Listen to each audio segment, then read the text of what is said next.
श्री सच्चिदानंद सद्गुरु साईनाथ महाराज की जय। सद्गुरु श्री साईनाथुनि शरद बाबूजी की जय। సాయి వంటి దైవంబు లేడోయి లేడోయి, ప్రజలందరి నోట సాయి నామం పలకాలి, సర్వత్రా సాయి రూపం రంజిల్లాలి, ముజ్జగాలు సాయి మహిమతో ముప్పిరిగొనాలి. సాయి పదరవళులు మన హృదయ కుహరంలోని నిశ్శబ్ద నిశీధిలో ప్రతిధ్వనించాలి. ప్రణవనాద వీచికల్లా సాయి జ్ఞాన సౌరభాలు సర్వత్రా వ్యాపించాలి. ఆ సుజ్ఞాన సౌరభాల ఆస్వాదనలో మన మనసులు మత్తెక్కాలి. సాయి ప్రేమామృత ధారలు అంతటా నిరంతరం వర్షించాలి.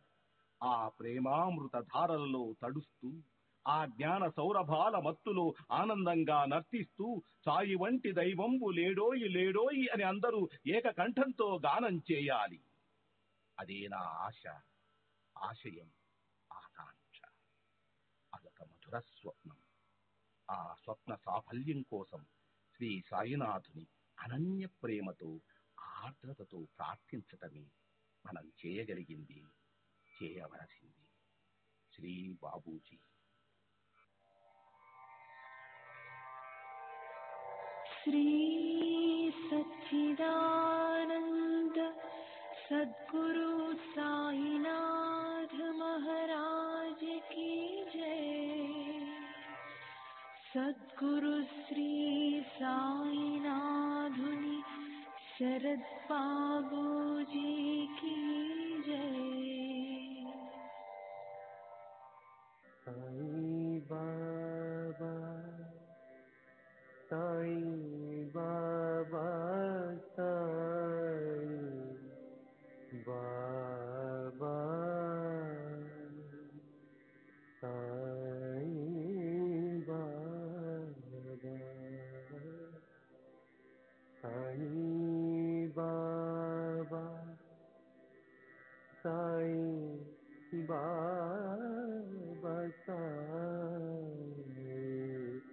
बाबा,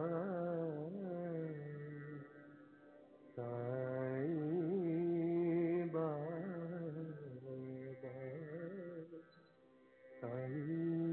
बाबा, साई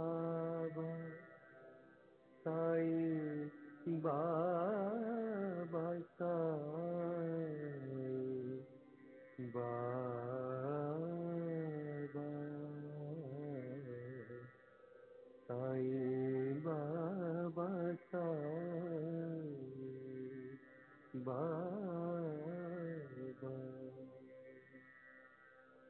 साई बाबा, साई बाबा, साई बाबा, साई बाबा,